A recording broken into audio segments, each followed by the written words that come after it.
Eddie Hearn, Frank Smith, they did everything they could to try and make this fight against Conor Benn still go ahead. This scumbag. Still go ahead. Why do you fight Hamza Sharad, scumbag? After knowing that they, that he was on steroids. Chris Eubank Jr. caused a stir during the press conference for the Dmitry Bivol vs. Artur Beterbiev by ranting against prominent boxing promoters Frank Warren, Eddie Hearn, and Kalle Sauerland. Had me locked up. Speak up, I can't hear you. Kalle Sauerland had me locked up in a terrible contract for the last few years, squeezing money out of me at every opportunity. Chris Eubank Jr. made waves during the press conference leading up to the Dmitry Bivol vs. Artur Beterbiev event by openly criticizing multiple boxing promoters. When asked why he chose to sign with the promotional company Boxer, Eubank didn't hold back. Why Boxer? Because every other promoter out here is a scumbag. Chris Eubank Jr.'s outburst from past grudges with boxing promoter Frank Warren. Eubank accused him of deceit throughout his career and referenced a previous legal dispute between them. He highlighted how Warren had sued him for a substantial sum, which clearly left a bitter mark on their relationship. Chris Eubank Jr.'s long-standing issues with Frank Warren stem from personal grievances and legal battles over the years. Their tension goes back to a legal dispute where Warren sued Eubank Jr. for breaching a contract, which led to Eubank paying significant damages. This legal action left a lasting mark on their relationship and influenced Eubank's decision to distance himself from Warren in his career. Additionally, he criticized Eddie Hearn for trying to arrange a fight between him and Conor Benn, who failed a drug test in 2022. Frank Warren behind me, been lying and cheating his way through boxing for the last couple decades. Sued me for a couple $100,000 a few years ago, so obviously I was never going to go with him.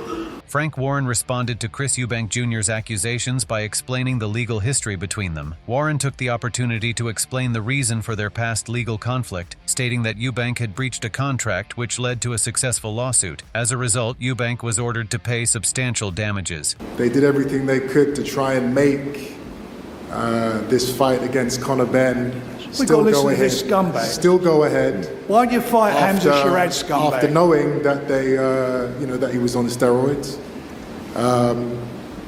Scumbags, Frank Warren made it clear that he intends to take legal action once again. Following the earlier explanation about the past lawsuit between them, Warren stated that due to the defamatory nature of Eubank's public comments at the press conference, he would pursue another lawsuit. He added, "I'm going to keep it short and sweet. He's going to get sued again for the comments that he's made publicly." During a TalkSport boxing segment, hosted by Andy Goldstein, Frank Warren issued a stern warning not only to Chris Eubank Jr., but also to anyone else who might publish or repeat defamatory statements made by Eubank. Warren directly addressed Goldstein during the interview, cautioning that continuing to air or support the accusations could result in legal consequences. So we couldn't quite hear all what was being said. And the bottom line of it is very simple. He was sued by me for a legal breach of a contract, and I was successful in suing him, and he paid substantial damages. Furious Frank even got in an argument with him where he threatened the host to stop publishing the insulting comments by Eubank Jr. So we couldn't quite hear all what was being said. And the bottom line of it is very simple. He was sued by me for a legal breach of a contract, and I was successful in suing him, and he paid substantial damages.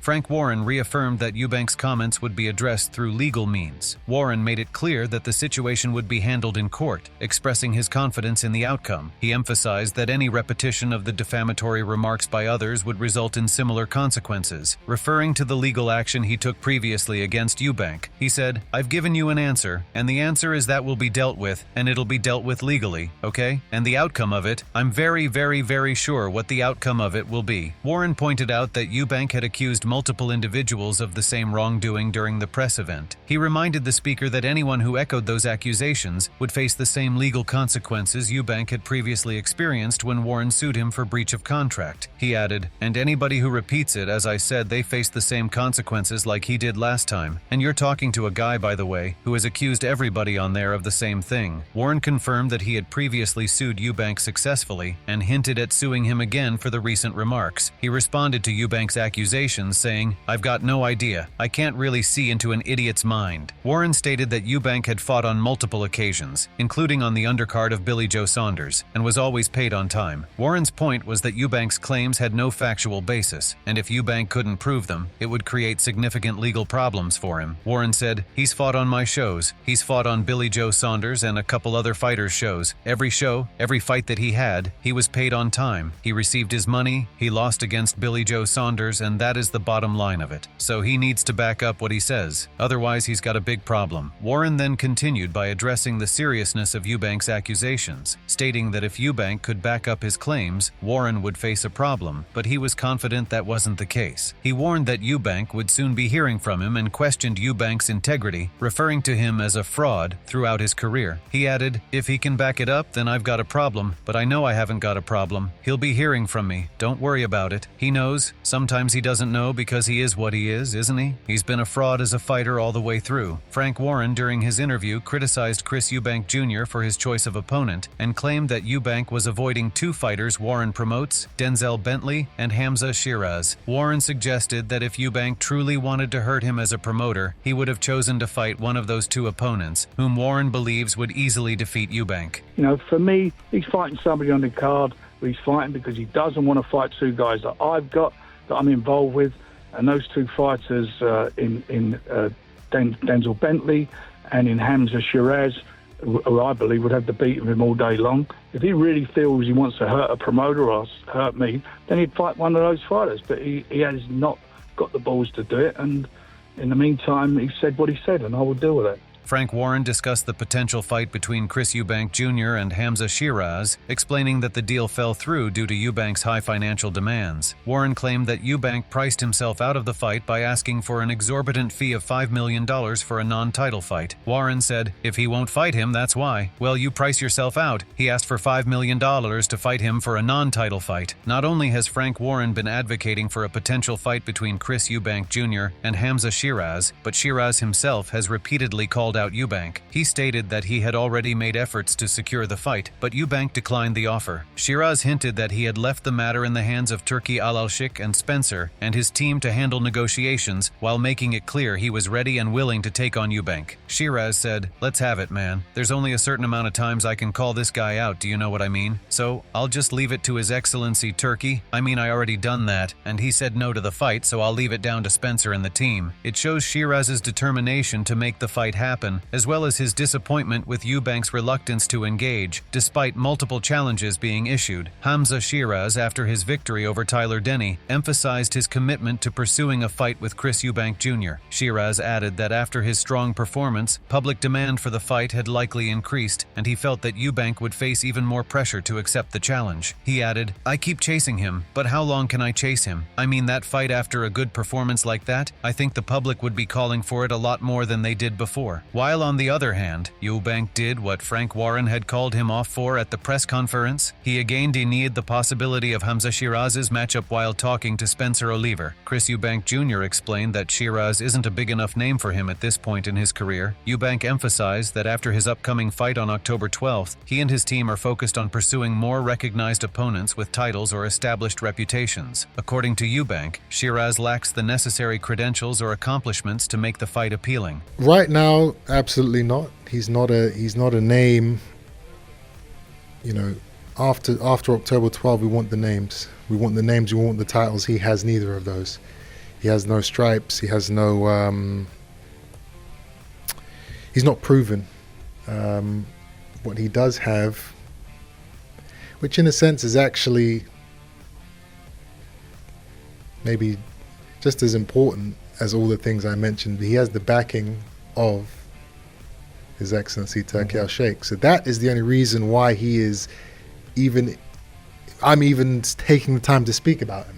Chris Eubank Jr. further elaborated on the possibility of a fight with Hamza Shiraz, indicating that while he's not currently interested in the matchup, it could happen in the future. However, Eubank mentioned that if Turki Alalshik or others were to push for the fight down the line, after he's achieved his immediate goals, he would be open to the idea. He added, "In the future, yes. As of right now, it's not something I'm entertaining or even thinking about. There's much bigger fish to fry. If Turki wants me to fight him at some point in the future after I've done the things I want to do, then absolutely we can get it on." Frank Warren Warren criticized Chris Eubank Jr. for not taking on up-and-coming fighters like Hamza Shiraz and Denzel Bentley. Warren expressed his disappointment that Eubank, despite being a seasoned boxer, is choosing to fight lesser-known opponents without titles, while avoiding top-level talents like Shiraz, who is eager for the challenge and on the rise. Whereas Eddie Hearn was the one that has been called the scumbag for not making the Conor fight. He commented on Chris Eubank Jr.'s behavior during the controversial press conference, suggesting that Eubank wasn't pleased with how things were set up. According to Hearn, Eubank was likely upset about being placed at the bottom table, which may have contributed to his outburst. Hearn said, "He wasn't very happy that he was on the bottom table down there, and I think he was probably put up to what to say, but I don't know. I mean, very strange. It'll be dealt with." Eddie Hearn continued his critique of Chris Eubank Jr., taking issue with Eubank's choice of opponents and claiming that his team was pushing hard for a fight against Conor Benn. Hearn remarked that despite Eubank's harsh words, including calling Ben scum, it's Ben who is keeping Eubank relevant in the boxing scene. I mean,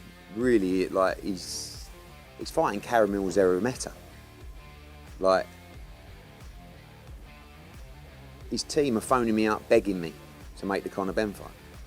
So he'll get rewarded. And he mentioned Conor Benn, obviously, when he referred to him as a scumbag. Conor Benn's making him relevant, you know? And we'll see.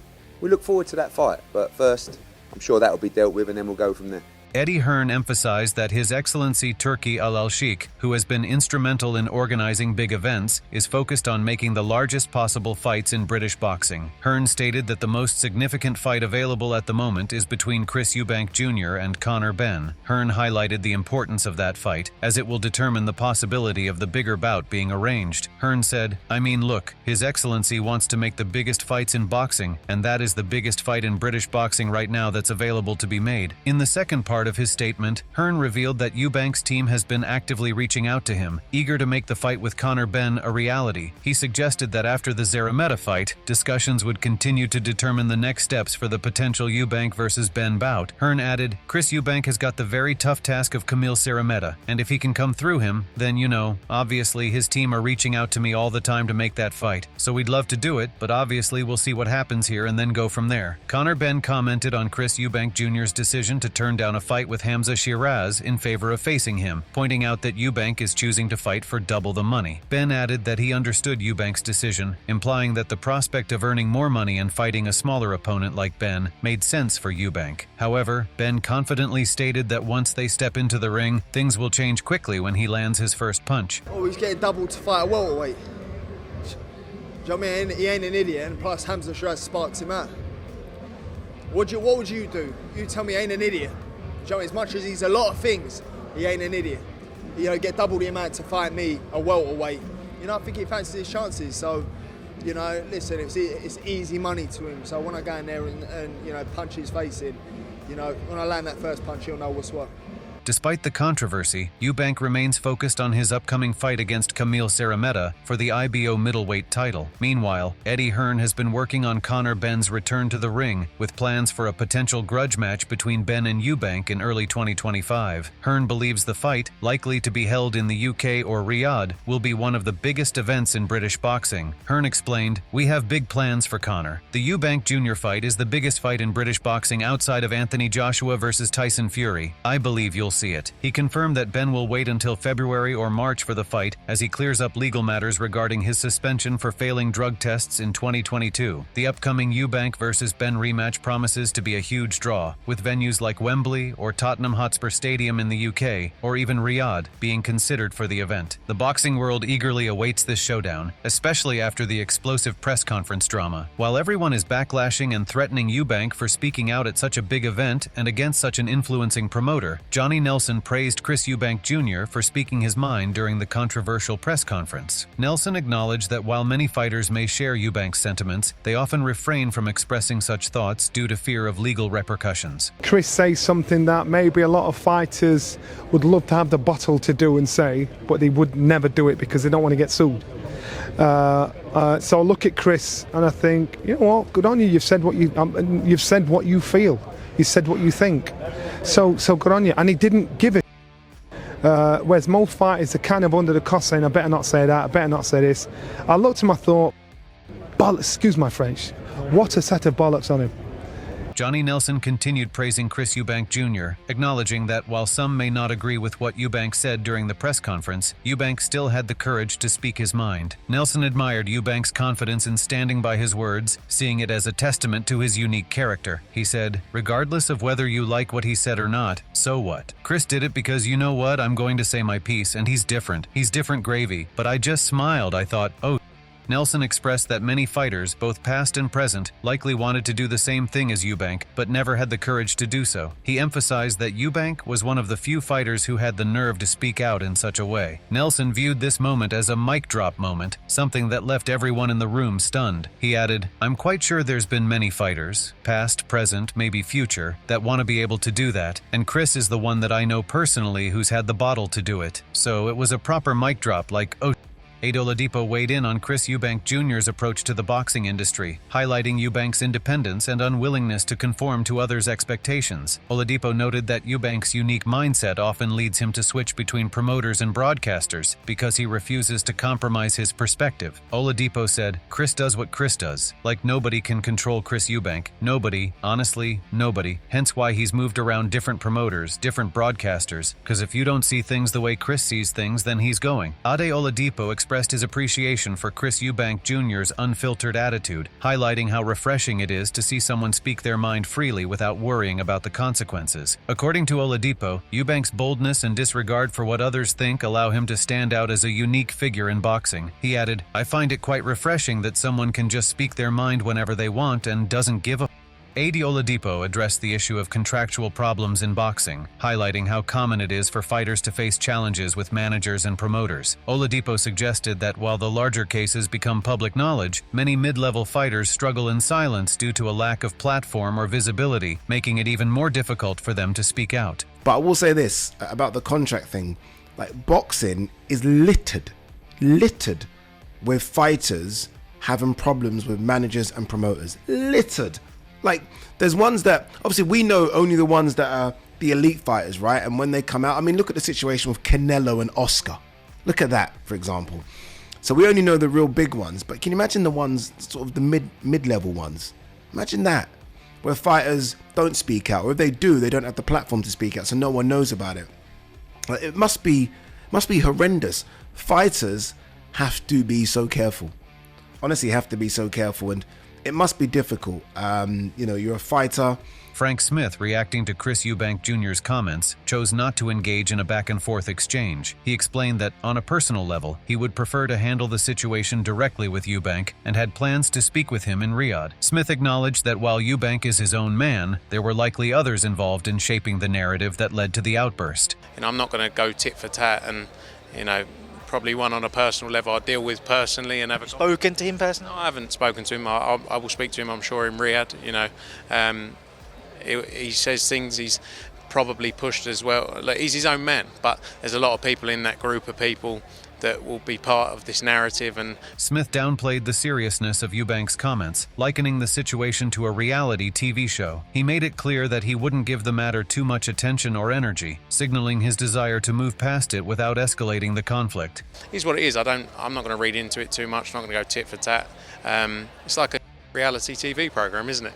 But yeah, not too much. I won't give it too much energy. Frank Smith continued his response to Chris Eubank Jr.'s comments, noting that while Eubank had publicly apologized to Frank Warren, Eddie Hearn, and Kalle Sauerland for calling them scumbags, he humorously pointed out that he was the only one left who hadn't received an apology. Smith added, "I think he apologized to Frank Warren, Eddie Hearn, and Kalle Sauerland, but I'm the only scumbag left in the mix." This playful remark highlights that Smith wasn't taking the situation too seriously and was willing to see the humor in the fallout, even though the tension still lingered after the press conference. It shows that despite the controversy, Smith preferred to keep things light and not escalate the situation further. Later, Eubank issued a public apology, retracting his statements and expressing regret for his comments. He stated, "I would like to retract my inaccurate statements and offer my apologies to Frank Warren, Eddie Hearn, and Kalle Sauerland." Warren accepted the apology, responding, "I accept Chris's apology and retraction. I too have said things before, and I apologize to him also if any criticism of him has upset him in the past." Chris Chris Eubank Jr.'s bold statements have landed him in hot water, with Frank Warren now pursuing legal action. Do you think Eubank's outspoken nature will impact his career, or is this just part of the game? Share your thoughts and check out more fight analysis by clicking on the videos on screen.